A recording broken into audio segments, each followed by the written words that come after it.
Hi, welcome to Physics Clinic at Redrose Academy. I'm Karthikeyan and I'll be your chemistry faculty today. So, in the previous class, we saw until heat capacity, right? In the previous class, we saw until heat capacity. So, now I hope you're all clear with that. I hope you're all clear with that. How to find heat capacity when you are given with small amount of heat and temperature. Okay, you know how to find that, I guess. So what is heat capacity? The amount of temperature, the amount of heat required to raise the temperature of the substance by 1 degree Celsius. So that was the heat capacity definition I gave you in the previous class. Okay. So now we will be talking about the specific heat capacity. Okay. Now we will be talking about specific heat capacity. Thermodynamics.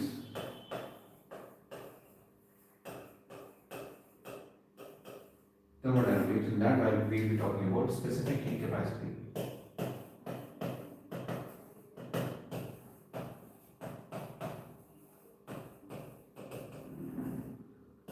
Specific heat capacity. See, specific heat capacity is what? Specific heat capacity is what? Heat capacity per unit mass of the system. Heat capacity per unit mass of the system. Heat capacity is what? Heat capacity. Heat capacity per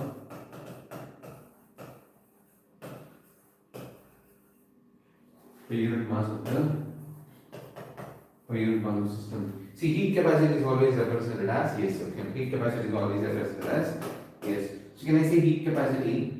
Sorry, specific heat capacity is always represented as yes. So specific heat capacity is equal to heat capacity, that is C, per unit mass. So this will be my heat specific heat capacity formula. Okay, so this is what will be my specific heat capacity formula. But if you ask me, is this finished? No, it isn't finished. Okay, it isn't finished. What is C value? What is C? C is equal to, C is what? C is heat capacity, is on the previous class. So C will be by dq divided by dt. Okay, dq divided by dt. This is what we saw. Okay, this is what we saw. So when you substitute here, so what do I get? S is equal to dq by m dt. Okay, dq by m dt. So this is what you should write. Okay, and unit of unit of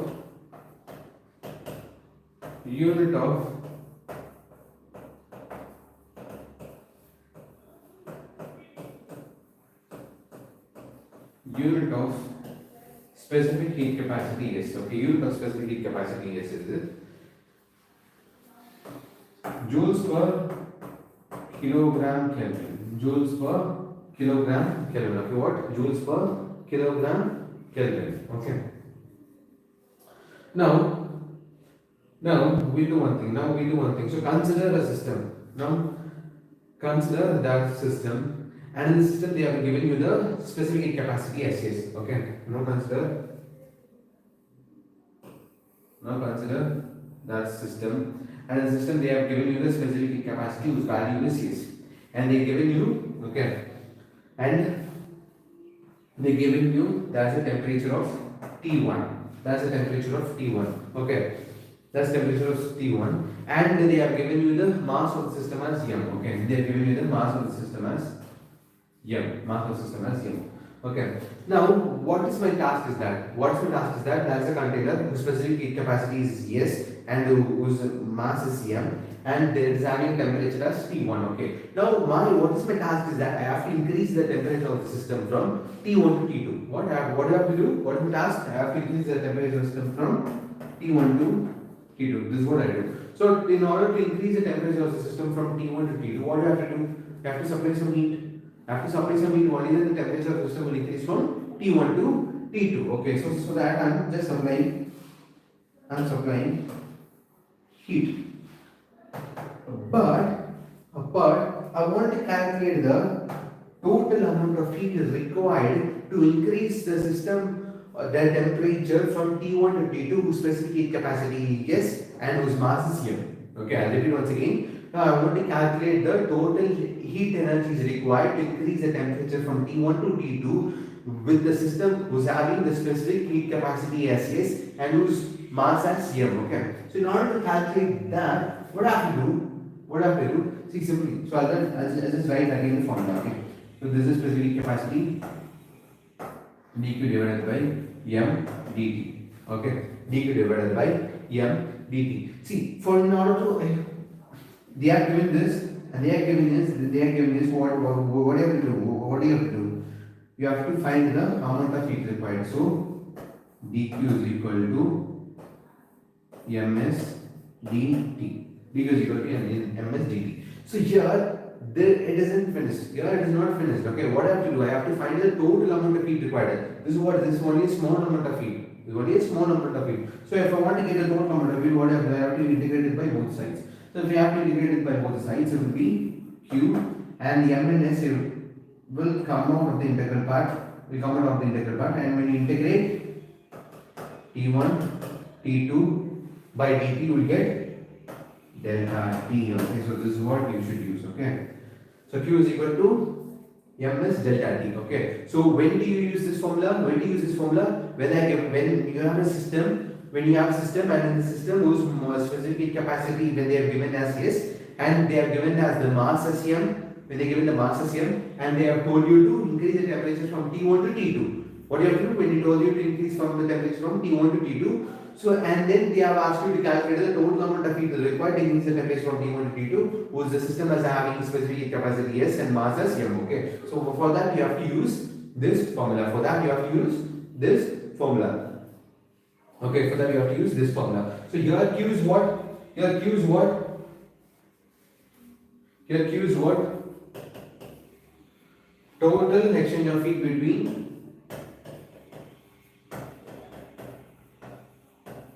total exchange of heat between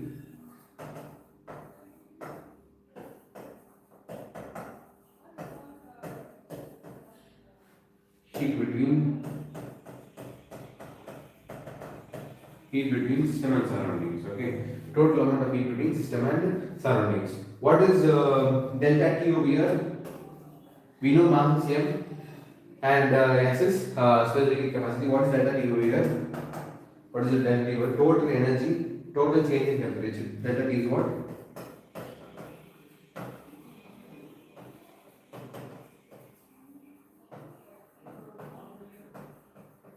Total change in temperature. Okay, this is what it is. This is what it is. So I hope you understand. I hope you understand what is specific heat capacity. I hope you understand what is specific heat capacities. Okay, now molar heat capacity. Now molar heat capacity.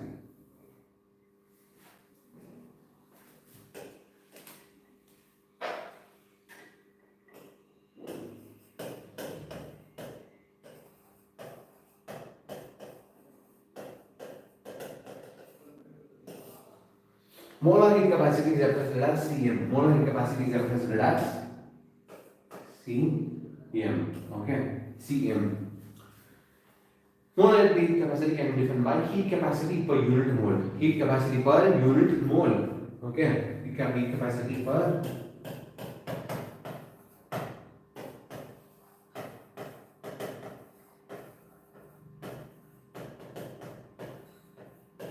heat capacity per unit mole. Okay, heat capacity per unit mole.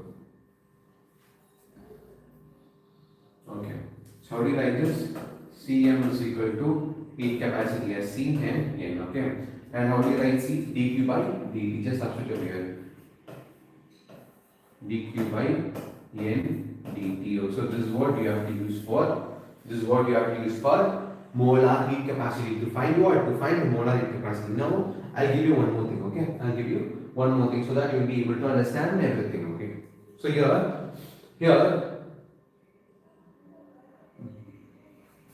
here just consider a system. Here consider a system. Here consider a system. The system is having the molar heat capacity. Okay, they have given you the molar heat capacity as Cm. They have given you the molar heat capacity as Cm, and they have given you the number of moles as N. Okay, the number of moles present inside the system is N.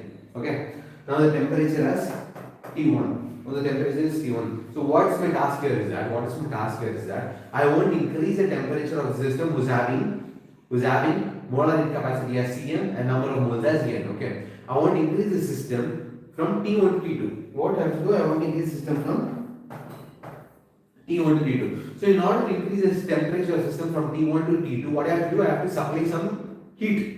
I have to supply some heat. Only then the system will increase from T1 to T2. Okay, so that what I am doing? I am supplying some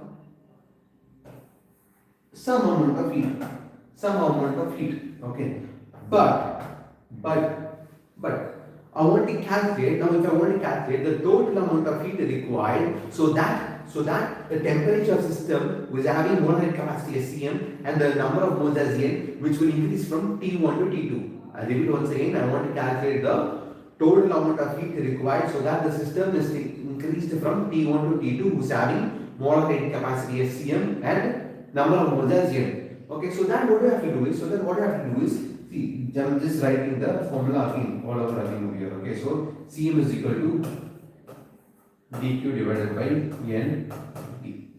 dq divided by n dt. Now, as I said, they are giving you this also. They are giving you this also. Okay, and they are giving you this also. So dq is equal to Cm n dt. dq is equal to Cm n dt. Is this finished, my dear friends? Is it finished? No. What was my question? I want to find out the total amount of heat required. The total amount of heat required to increase the temperature from T1 to T2. But here it is small amount. Here it is small amount. So what I have to do? I have to integrate it by both sides. Okay. T1 and T2. T1 and T2. Okay. So if I integrate it by both sides, what happens? This becomes my Q. This becomes my Q and Cm and N will come outside of the integral part. So if you integrate dt, you will get delta T. Okay.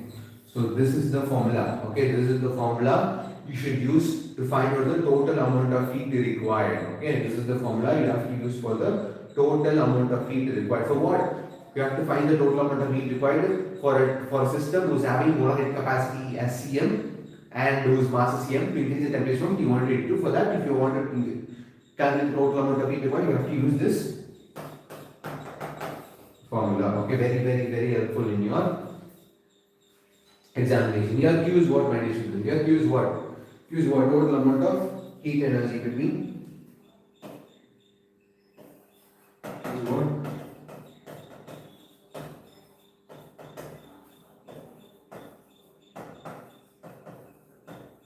Heat exchange between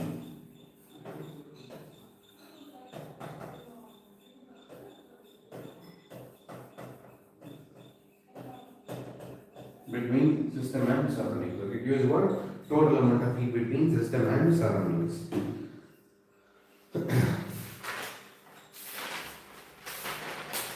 Now heat exchange. Now heat exchange. Okay, I hope you are clear with this. Now we will see heat exchange.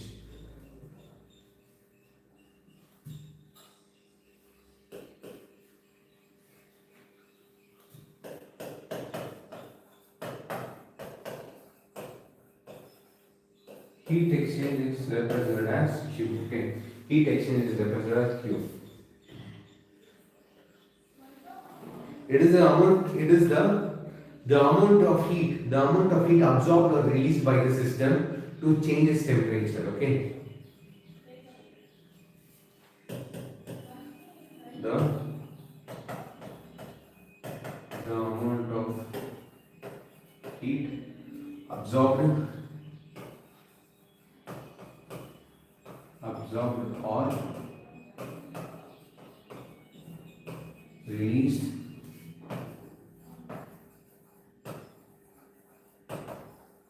the total amount of heat absorbed or released by the system to change its temperature.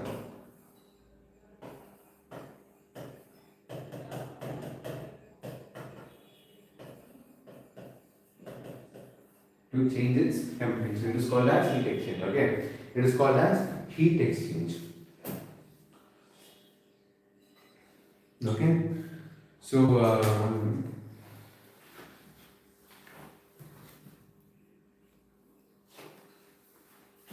okay.